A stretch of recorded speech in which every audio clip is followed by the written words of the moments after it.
Que signifient selon vous les énormes précautions prises par les autorités françaises, Philippe de Villiers ? Je vais tout de suite dire ce qui m'a frappé en regardant la télévision. C'est le rapprochement de deux images.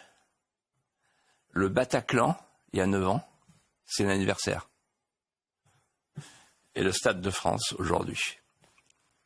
Et je me disais, voilà, rien n'a changé en fait. Ils n'ont rien compris.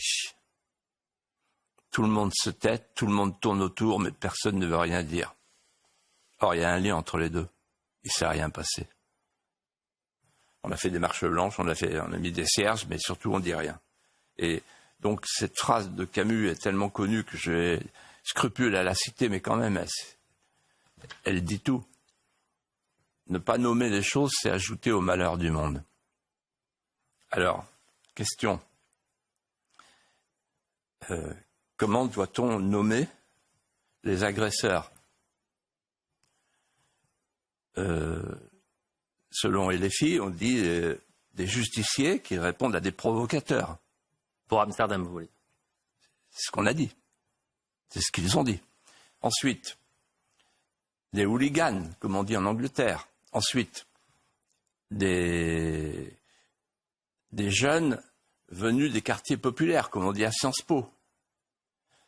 Des spectateurs anglais, comme disait Darmanin. C'est-à-dire qu'en fait, on tourne autour, alors qu'en fait, il faudrait les appeler, comme on doit les appeler, des criminels racistes, antisémites. C'est aussi simple que ça. Ensuite, le Stade de France. Quand je regardais le Stade de France, avec le double cordon, je pensais à une douve, en fait. Et je me disais, le Stade de France, comment le nommer, là ? C'est une citadelle assiégée à la mérovingienne. Et donc, on ne peut pas ne pas penser aux mots de l'ancien ministre de l'Intérieur, Gérard Collomb, qui disait on va passer bientôt, on y est, du côte à côte au face à face. Parce que pour tenir un match, alors on avait un match, c'était lunaire le match, entre les mercenaires et les joueurs d'Israël. Beaucoup de gens ont coupé d'ailleurs. Bon. Et le Stade de France est-il encore en France ? La Seine-Saint-Denis est-elle encore en France ? La France est-elle encore en France ? Voilà les questions qu'on peut se poser. Et puis, il y a une autre question. J'ai lu des papiers sur l'antisémitisme. Et on dit qu'il y a plusieurs variétés d'antisémitisme. Ah bon ? Ah oui. Il y a plusieurs variétés d'antisémitisme à gauche, oui. C'est-à-dire que le nouvel antisémitisme, il faut le qualifier. Comme l'ont fait Taguieff, Bensoussan, c'est-à-dire en fait c'est l'immigration invasive, c'est les nouveaux quartiers souverains et c'est la contre-société islamique. Et j'arrive à la question essentielle. Vous étiez... Non, vous n'étiez pas au stade ? Jeudi soir ? Oui. Bien sûr que si. Bon. Alors, vous avez vu les personnalités ? J'étais loin de la tribune présidentielle. C'était impressionnant. Ils étaient tous là. Un homme du peuple, Philippe de Villiers. Oui, ils étaient tous là. Vrai peuple. Ils étaient tous là. Oui. Bon.